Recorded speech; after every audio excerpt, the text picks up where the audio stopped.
Good morning students. Sahajanand Vidyalaya, Nava Naroda, Ahmedabad. Standard 10, subject English, topic complete the sentence. વિદ્યાર્થી મિત્રો, આજે આપણે કમ્પ્લીટ ધ સેન્ટેન્સના બે ટોપિકનો અભ્યાસ કરવાનો છે.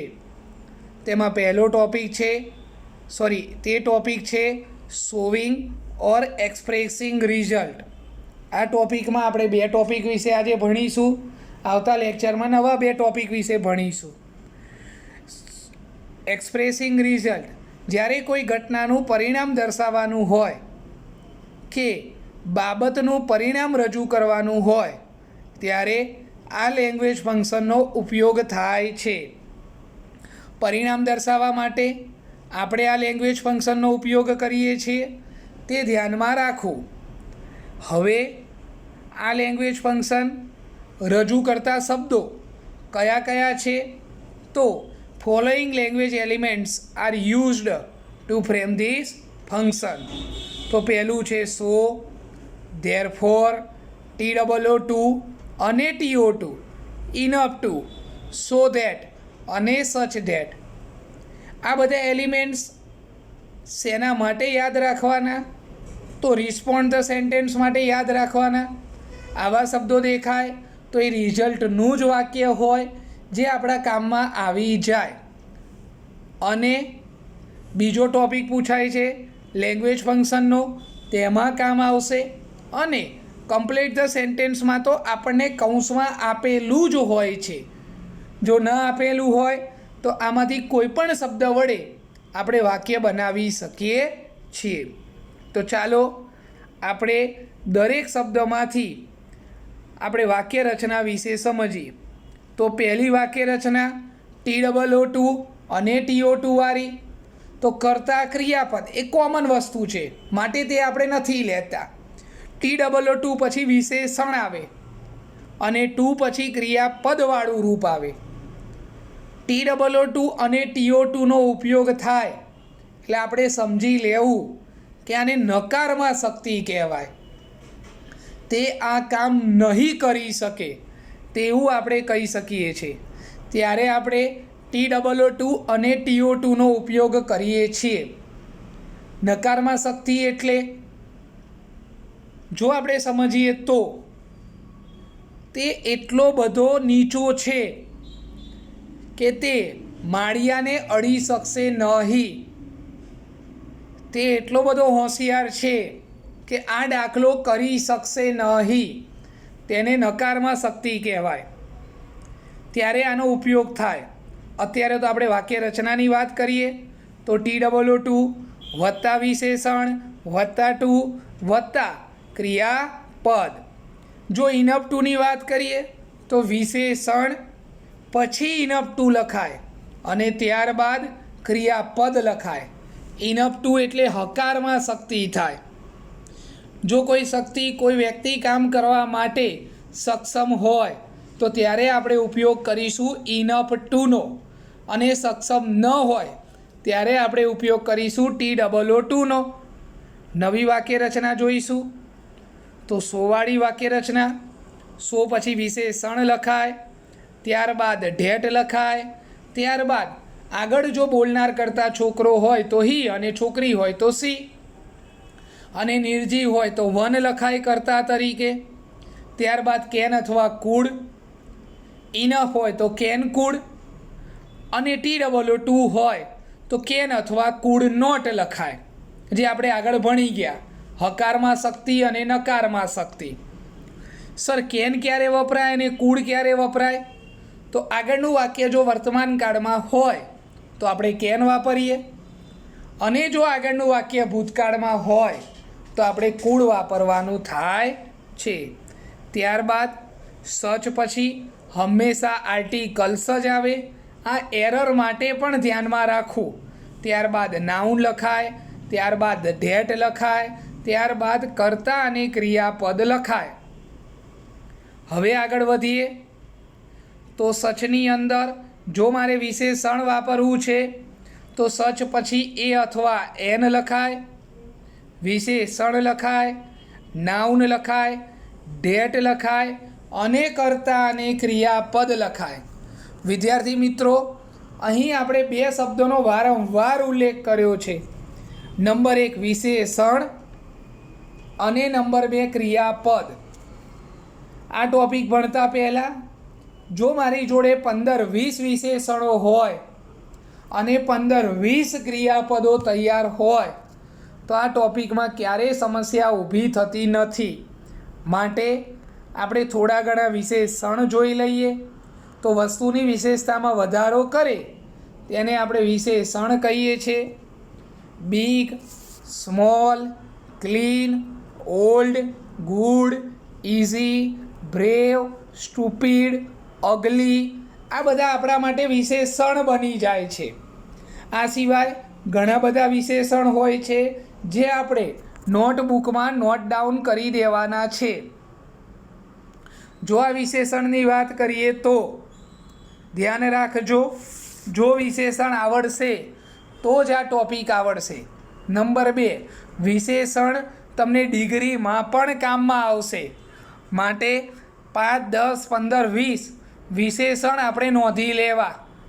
વસ્તુની વિશેષતા બતાવતા હોય અથવા આપણી પાઠની અંદર, આપણા પેપરની અંદર જે ફકરા આપેલા હોય તે ફકરા આપણે ધ્યાનથી વાંચીએ તો આપણને વિશેષણ સરળતાથી તેમાંથી જ મળી જાય. હવે ક્રિયાપદ સમજીએ તો speak, touch, walk, run, understand અને રીચ. પેપરની અંદરથી જો આપણે વિશેષણ સમજીએ તો રીરાઇટ, કમ્પ્લેટ, આ બધા આપણને પેપરની અંદર આપેલા વિશેષણ હોય. રાઇટ એ પેપરમાં ક્રિયાપદ હોય. રાઇટ પેપરમાં આપેલું જ ક્રિયાપદ હશે. માટે આપણે 10-15 વિશેષણ અને ક્રિયાપદ આવડતા હોય તો આપણને આ ટોપિક જે શોવિંગ રિઝલ્ટનો છે તે સરળતાથી આવડી જાય. તો ચાલો વિદ્યાર્થીઓ, હવે આપણે વાક્યો તરફ આગળ વધીએ. તો complete the sentence using this function. આ ફંક્શનનો ઉપયોગ કરીને આપણે વાક્ય પૂરું કરવાનું છે. તો નાની વોઝ 2, TOO આવ્યું એના પછી વિશેષણ જ લખાય. ગમે તે વિશેષતા લખો અને ત્યાર બધી 2 લખો અને 2 લખ્યા પછી ક્રિયાપદ લખી દો. દેખો મેં અહીં તમારા માટે 3 વાક્યો લખી રાખ્યા છે. નાની was too brave to fight. નાની એટલા બધા શક્તિશાળી છે કે જે લડી શકતા નથી. નકારમાં શક્તિ છે. ત્યારબાદ નાની was too clever to finish this work. નાની એટલા બધા હોશિયાર છે કે આ કામ પૂર્ણ કરી શકતા નથી. નાની was too short to touch the shelf. નાની એટલા બધા નીચા છે કે આ સેલ્ફ, આ છાદલીને અડી શકતા નથી. વિદ્યાર્થી મિત્રો, અહીં તમે કોઈ બી વસ્તુ લખી શકો છો. નાની was too intelligent to complete the sentence. આપણે પાઠના યુનિટમાંથી પણ લઈ શકીએ છીએ. તમને જે અનુકૂળ પડે તે TOO પછી વિશેષણ લખવાનું અને તેને અનુરૂપ ક્રિયાપદ લખી કાઢો એટલે આપણું વાક્ય પૂર્ણ થઈ જાય. મેં શક્ય હોય ત્યાં સુધી દરેક વાક્યને 2 થી 3 રીતે જોડીને બતાવ્યું છે. તમે તેમાંથી કોઈ પણ રીતનો ઉપયોગ કરી શકો છો. દેખો વોલ્ટ વોઝ 2. સમજજો, નાની વાળા જ વાક્યનો ઉપયોગ કરવો હોય તો દેખો Walt was too brave to fight લખી શકાય. Walt was too clever to finish this work. Walt was too short to touch the shelf. વાક્ય આપણું સાચું જ પડે. અહીં મેં સેજ વાક્યો બદલ્યા હતા. તમે વિશેષણ સારી રીતે યાદ રાખી શકો માટે Walt was too good to finish this work. Walt was too weak to pass the exam. વોલ્ટ એટલો સારો છે કે આ કામ કરી શકશે નહીં. વોલ્ટ એટલો અશક્ત છે કે જે આ એક્ઝામ પાસ કરી શકશે નહીં. Walt was too busy to finish this project. તમને પ્રોજેક્ટ યાદ ના રહે અને વર્ક લખો તો પણ ચાલે, ઈમેલ લખો તો પણ ચાલે, વોટ એવર તમારે ક્રિયાપદ લખવાનું થાય છે. વિદ્યાર્થી મિત્રો, જો પહેલાં બે વાક્યમાં ખબર પડી હોય તો ત્રીજા વાક્ય તરફ આપણે આગળ વધીએ. ઇંગ્લિશ ઇઝ ટુ, ઇંગ્લિશ એટલું બધું શું છે? Easy to speak. સાહેબ મારે સ્પીક નથી લખવું તો English is too easy to write. એટલું બધું સરળ છે કે આપણે બોલી શકતા નથી, એટલું બધું સરળ છે કે આપણે લખી શકતા નથી. English is too hard to speak, English is too easy to understand. આપણે આ ત્રણની અંદરથી કોઈ પણ વાક્ય લઈ શકીએ છીએ. વિદ્યાર્થીઓ, હવે હું સમજી શકું છું કે તમને આ ટોપિકમાં સરળતાથી ખબર પડવા જ માંડી હશે. ચાલો આપણે ચોથા વિધાન તરફ આગળ વધીએ. The dress is good enough. યાદ રાખો, વિશેષણની ઇનફની આગળ વિશેષણ હોય, ત્યારબાદ આપણે ટુ લખવાનું છે. એટલો બધો સારો છે કે આપણે તેને વેચી શકીએ છીએ. This dress is good enough to sell. This dress is good enough to wear. This dress is good enough to wash. એટલો બધો સારો છે કે આપણે ધોઈ પણ શકીએ છીએ. સમજજો, ઇનફ પછી ટુ લખીને ક્રિયાપદ લખી જ દેવાનું હોય છે. વિદ્યાર્થી મિત્રો, આ વાક્ય નિર્જીવથી શરૂ થતું હતું, અને જ્યારે નિર્જીવથી શરૂ થતું હોય તો વાક્યને હું પેસિવ વોઇસમાં પણ લખી શકું છું. તો દેખો, મેં ત્રીજું વાક્ય પેસિવ વોઇસમાં લખ્યું છે. This dress is good enough to be worn. કોકના દ્વારા તે પહેરી શકાશે. ખાસ ધ્યાન રાખજો, પેસિવ વોઇસ હોય તો આપણે આ રીતે લખી શકીએ છીએ, અને આ બરાબર સમજવું જરૂરી છે. માટે તમારા માટે મેં એક વાક્ય પેસિવ વોઇસનું લઈ લીધું હતું. ત્યાર પછીનું વાક્ય દેખીએ. સીમા ઇઝ ટુ ટોલ ઇનફ. સીમા એટલી ઊંચી છે ટુ ટચ ધ સેલ્ફ. આગળથી જ લીધું છે. Vinay walk fast to reach examination hall. To reach examination hall. એટલો ઝડપથી ચાલ્યો કે એક્ઝામિનેશન હોલ સુધી પહોંચી જશે. Vinay walks fast enough to catch the bus or the train.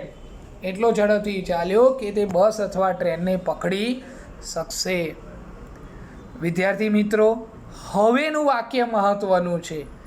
He is courageous. દેખો, અહીં વાક્ય શેનાથી જોડવું તે ખબર ન પડે, પણ જ્યારે વિશેષણ આપી દીધું હોય તો એના પછી ઇનફ જ આવે. કોઈ દિવસ ટુ ના આવે. કેમ?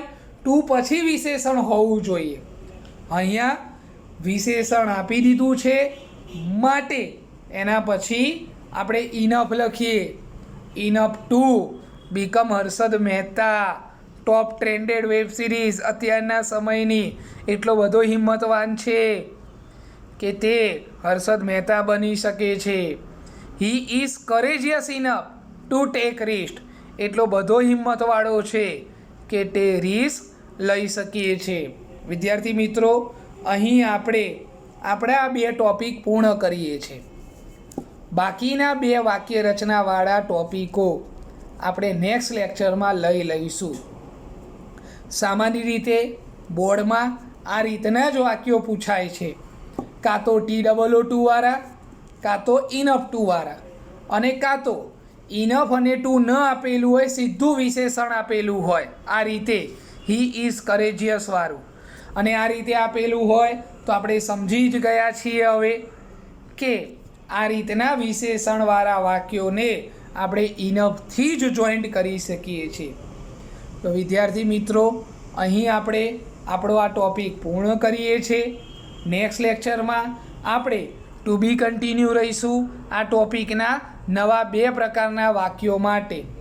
ત્યાં સુધી દરેક જણને જય ભારત, જય Hind, stay safe at home.